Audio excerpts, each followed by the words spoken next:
Na área da saúde, a consulta por vídeo, telefone, mensagem já existia, porém sem protocolos claros.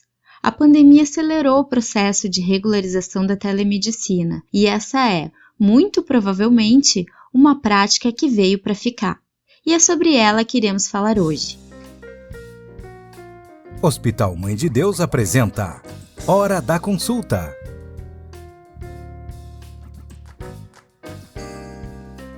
Olá, bem-vindos ao podcast Hora da Consulta, um programa do Hospital Mãe de Deus, criado para levar conhecimento e informações sobre as principais dúvidas dos nossos pacientes e da comunidade em geral. Nosso convidado é o médico de família e comunidade e consultor em telesaúde e telemedicina, Dr. Marcos Mendonça.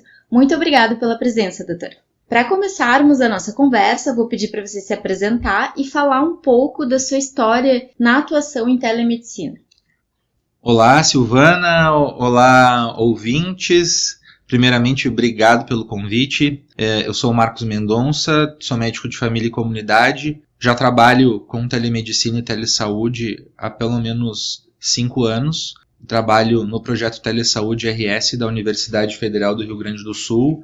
O nosso objetivo é auxiliar médicos e outros profissionais de saúde a resolverem o seu problema ou os problemas dos pacientes nas unidades básicas de saúde, assim evitando encaminhamentos de exames desnecessários e deixando o médico e a unidade básica de saúde mais resolutivos. Esse é um projeto de telemedicina, mas como uma teleconsultoria, então uma comunicação entre médicos, e é um projeto de muito sucesso que reduz fila de espera de encaminhamento para o SUS, se utilizando de uma tecnologia básica, que é o telefone convencional, né? Não é nem o telefone celular, em algumas situações específicas a gente usa. Recentemente eu faço parte da equipe de telemedicina da Unimed Federação. Nós atendemos, em função do Covid, todas as pessoas que entram em contato conosco com sintomas respiratórios, então a gente já está se utilizando da teleconsulta, o contato direto médico-paciente, aquela pessoa que não quer, não deseja e não tem indicação de se deslocar, a gente está numa situação de distanciamento social, vai pegar o telefone, fazer o contato com uma pessoa que vai triar a situação e conecta a gente direto para a gente atender essa pessoa, tentar resolver o problema ou direcionar ela para o local necessário, na hora certa e com a pessoa adequada para fazer esse atendimento. Hoje a minha vida é 100% tele. Já vinha há algum tempo, né? Acho que tens uma história aí com telemedicina que já tem alguns anos, né? Isso mesmo, desde 2015, né? Tá fechando um pouquinho, 5 anos, E como é que tu avalia essa evolução da telemedicina agora nos últimos meses, né? Que foi um empurrão, digamos que a pandemia empurrou um processo que já estava evoluindo há alguns anos, né?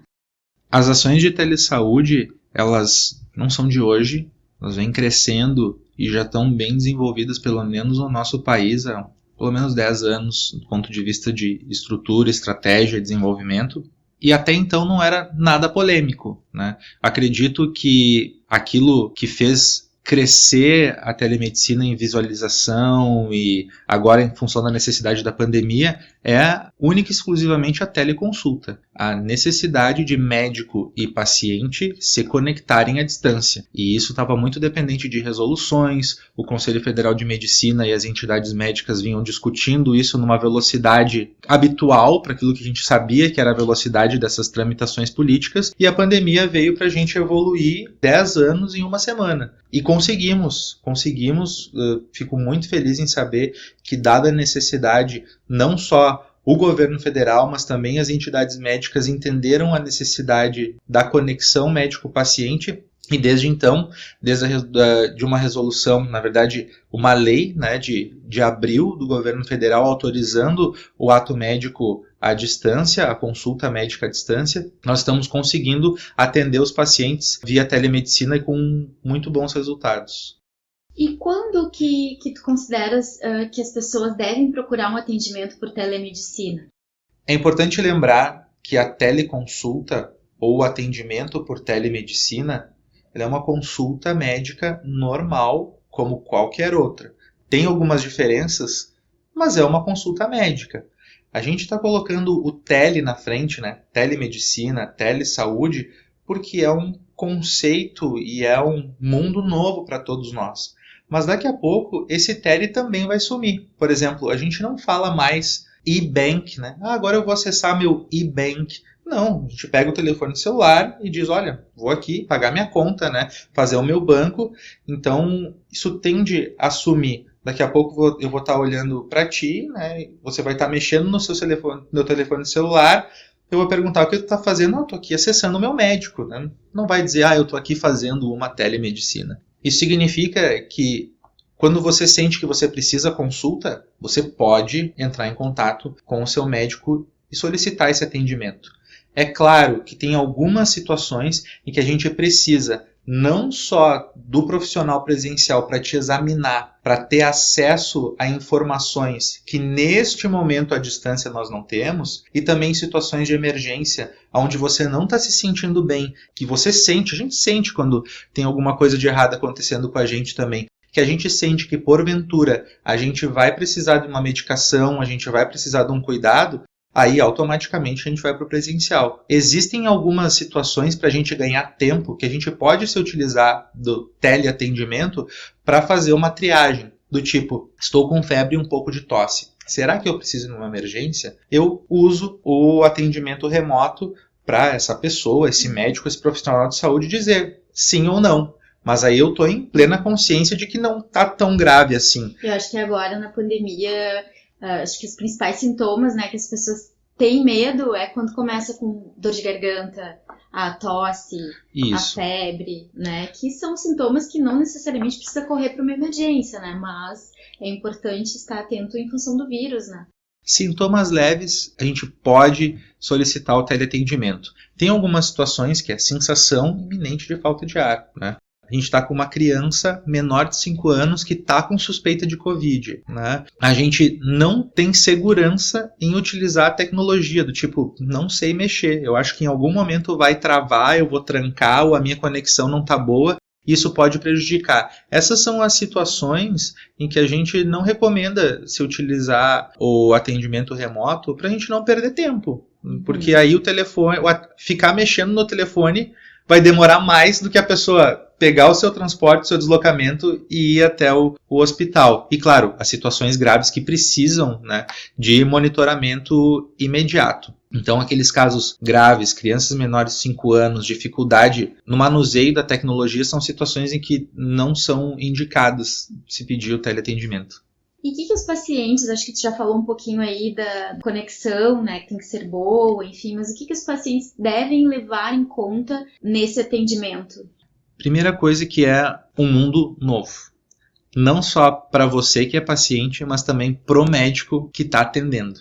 Nesse momento a gente está tendo um boom de teleconsultas e todos os profissionais da saúde estão aprendendo como lidar, assim como você. Então, isso pode ser um pouco mais estressante no início em função da comunicação ou, enfim, do manuseio da tecnologia, mas tenho certeza que o final vai ser satisfatório porque você não vai ter se deslocado para o hospital, então a gente ganha tempo de deslocamento, você não vai ficar o tempo de espera, você não vai estar ao lado de alguém que você possa se sentir inseguro em relação aos sinais e sintomas, você está no conforto da sua casa e você vai estar recebendo a receita, a prescrição no seu telefone celular também. É importante lembrar que o médico vai fazer o máximo para conseguir te examinar à distância, então ele pode pedir para que você direcione a câmera, que você direcione uma luz, que você mesmo faça a palpação de algumas áreas do corpo e diga para o médico aquilo que você está sentindo. O médico pode pedir para você, caso você tenha algum aparelho, né, de pressão, de temperatura, para pegar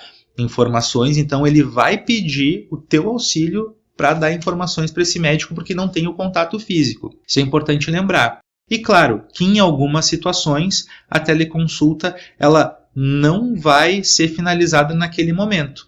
Você pode contar que a qualquer momento o médico pode interromper o teleatendimento na necessidade de ir um pouco mais além, que é o exame físico presencial ou a necessidade de fazer alguma avaliação, algum exame ou alguma medicação. Eu digo sempre, né, que a teleconsulta ou a consulta remota ela tem 2 objetivos. O primeiro é ou resolver o problema da pessoa imediatamente, e encerrar o atendimento, ou na identificação de uma necessidade urgente ou de um deslocamento, o profissional da saúde te dizer onde, quando e quem vai te atender nesse momento, né? Então ele pode interromper a teleconsulta. Então a gente não pode ter essa fantasia de que a consulta presencial nesse momento e o atendimento remoto são equivalentes.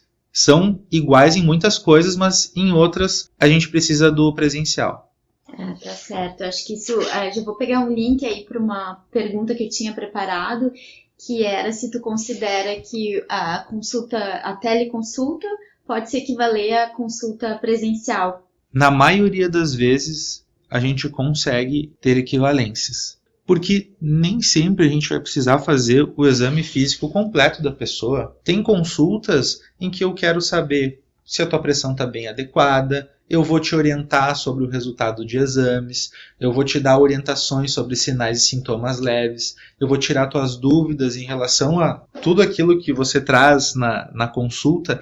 Nesse sentido, elas são completamente equivalentes, porque a câmera, uma boa conexão e a possibilidade do médico e paciente se dialogar é exatamente a mesma. Então, eu defendo que na maioria das vezes elas são equivalentes. Em algumas situações a gente vai precisar examinar. Hoje nós temos uma tecnologia limitada, porque eu tenho boas conexões com a internet, tenho o telefone celular, mas eu não tenho muito recurso de exame. Nos Estados Unidos já tem dispositivos que são comprados pelas pessoas, então não são os médicos, a gente tem como paciente em casa, que é um aparelhinho que lembra um pouco o telefone celular, um pouco mais grossinho, que ele tem um adaptador para colocar no ouvido, tem um adaptador para colocar na garganta e tem um adaptador para colocar no peito. Então, é uma ferramenta de autoexame ou de exame dirigido. Então, você vai colocar o aparelho nessas partes do corpo, vai ter uma câmera ali gravando e você vai transmitir, na verdade não vai, já transmite, nos Estados Unidos isso já funciona, transmite essas informações para o médico e o médico consegue mais recursos de exame que, por exemplo, aqui na nossa realidade, o médico pediria para você se deslocar, com esse tipo de tecnologia não vai ser mais necessário. Ele vai conseguir ver o ouvido, fazer a ausculta. Então a consulta remota tende a ser mais resolutiva com o desenvolvimento da tecnologia. Então é isso. Daqui a pouco vai ser assim, de 80% para 90% e alguma coisa por cento equivalentes. É como se fosse um aparelho de pressão que as pessoas têm em casa, né, e colocam no braço para medir a pressão. As tecnologias estão se aperfeiçoando, né, para a gente chegar num caminho aí de poupar tempo de deslocamento, né. Um dia eu estava ouvindo um podcast de uma psicóloga que disse que no início da pandemia ela ofereceu para todos os pacientes dela continuarem a se consultar por vídeo, né? Então todos não quiseram interromper, né, a terapia. E aí teve um paciente que, quando terminou a consulta, ele disse: foi horrível, eu odiei, não gostei. Ela: não, tudo bem, eu entendo, acho que a gente pode voltar a se consultar presencialmente quando as coisas melhorarem. Ele: não, mas eu prefiro, mesmo tendo sendo ruim, eu prefiro continuar. Então ele continuou, e aí esses dias ela disse que ele não quer mais voltar a fazer presencialmente, porque ele diz que ele perde muito tempo se deslocando e agora ele já se acostumou e ele vê muito mais benefício, né, do que ter que passar 50 minutos ou 1 hora no trânsito de São Paulo para chegar até a consulta, né? Esse teu comentário é muito esclarecedor. A conclusão que eu chego é que existe um mito hoje. Um mito não, um tabu. Acho que é a melhor forma de dizer. Existe um tabu que está relacionado ao aprendizado e à introdução de uma ferramenta completamente nova num ambiente que já está bem estabelecido. No momento em que o paciente ou que a pessoa diz que não gostou na primeira vez, não significa que a telemedicina não funciona. Não significa que o teleatendimento não é o mais adequado. Significa que tanto o profissional quanto o paciente tiveram alguma dificuldade na adaptação, mas isso não significa que a adaptação é ruim. É que isso faz parte do novo, né? Exatamente. O que a gente sabe? Que a tecnologia aproxima pessoas, a tecnologia resolve problemas e a tecnologia evita aglomerações e aproximações. Por que a gente não vai aprender a usar isso em benefício das pessoas? E é exatamente esse momento em que nós estamos, de aprendizado, de todo um novo mundo de teleatendimento, que eu tenho certeza que se hoje, né, nós estamos já tendo bons resultados, daqui um pouquinho mais nós vamos ter resultados ainda melhores. tanto pessoas quanto profissionais da saúde têm que quebrar esse tabu. Tem uma reportagem da revista Crescer, de 2016, dizendo que a mulher grávida que consultasse com o médico e esse médico não desse o seu WhatsApp, ela não voltaria a consultar de novo. É verdade. Então, isso é verdade. Então a gente precisa entender que as pessoas, todos nós, e aqui eu também, a gente deseja a tecnologia em todos os nossos serviços. E a saúde é um serviço tal qual qualquer outro. A gente não pode separar, né? Então eu quero tecnologia no meu serviço de saúde. Por que não? Todos nós entendemos essa necessidade e temos que trabalhar para isso ser cada vez mais efetivo. E quando a gente fala em saúde, a gente sabe que tempo é uma das coisas mais importantes, né? Como tu mesmo falou, às vezes é uma urgência que, claro, tá sentindo alguma coisa que é muito forte, que sabe que vai ter que ir para emergência, mas já pode fazer uma triagem ou até mesmo conversar com o médico para entender um pouco melhor o que tá sentindo, né? É isso mesmo. Então, nós ganhamos tempo, nós conseguimos ser mais efetivos e a gente não deixa de ser carinhoso, de ser afetivo. Imagina um mundo sem tecnologia. Quantas vezes a gente ouve a mesma fala? A pessoa chega em casa, como é que foi a consulta com o médico? Ele não me olhou, ele não me examinou, ele não deu bola para mim. O que eu quero dizer é que o ambiente presencial não é garantia de empatia. Hoje a gente consegue, isso já está comprovado, porque existe empatia virtual, né? Hoje já está comprovado que a gente consegue sim ter um atendimento humano, ter um atendimento carinhoso, ter um atendimento afetivo à distância, e isso não prejudica a relação médico-paciente. Pelo contrário, no momento em que o médico, e aqui eu falo médico porque é o meu viés, minha profissão, se coloca à disposição para a pessoa num ambiente virtual, isso já é um recurso maravilhoso para estabelecer vínculo, relação de confiança, proximidade. Então, só vejo coisas positivas nesse contexto. O que a gente precisa agora é baixar a cabeça e dominar a tecnologia. Tá certo. E quais são as combinações mais importantes assim, que o paciente deve fazer com o médico? Primeiro, o médico precisa explicar para o paciente todas as regras envolvidas ao atendimento remoto. Então, em que momento ele vai poder ser acessado por esse paciente, sob quais condições. Importante, quando o médico dá o seu telefone ou dá a sua agenda virtual, tudo tem um limite também. A pessoa não vai mandar, a não ser que seja necessário e que esteja acordado, né? Não vai mandar uma mensagem 3, 4 horas da manhã. É possível se tiver um acordo. Então, antes de mais nada, então aqui eu já resumo a primeira resposta, é um acordo.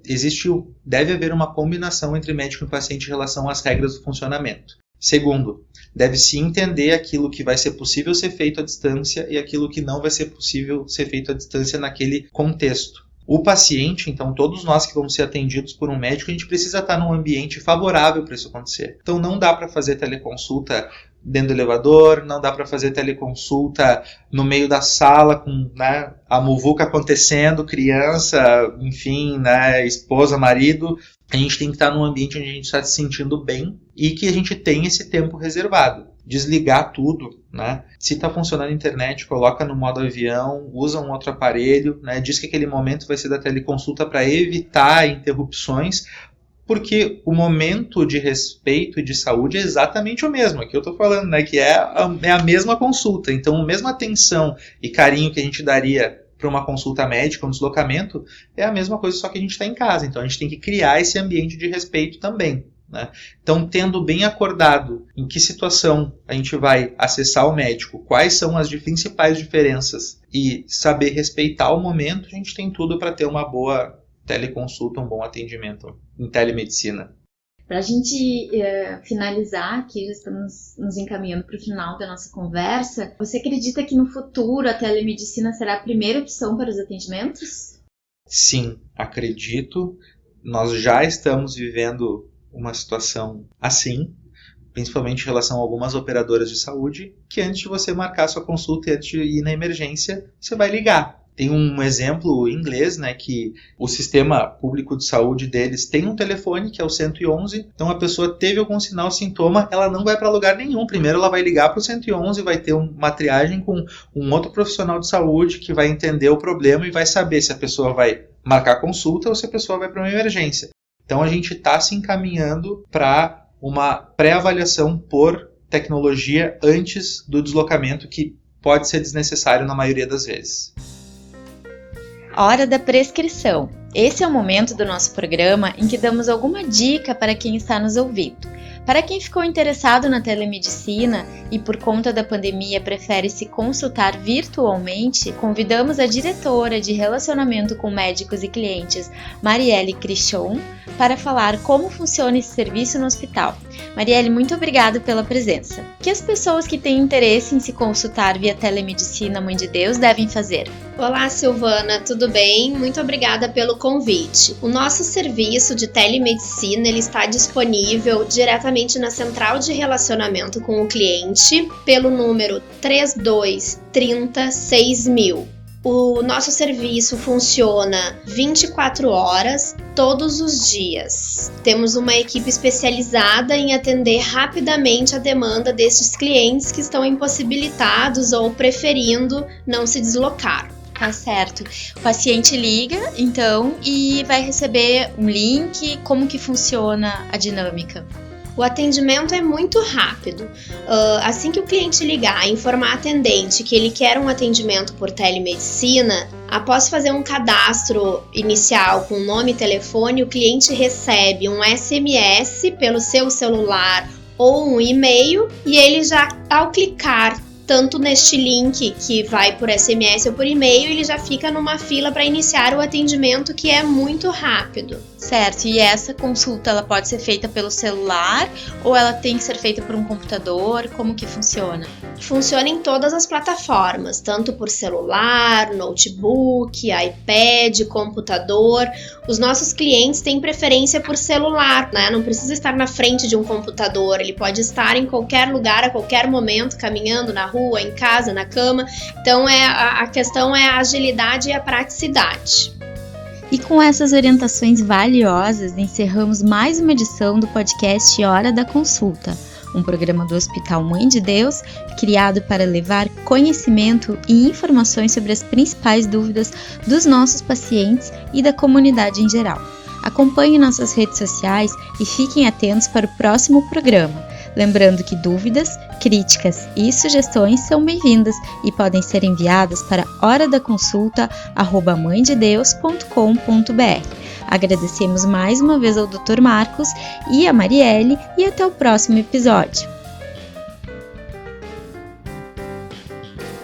Você ouviu Hora da Consulta, oferecido por Hospital Mãe de Deus.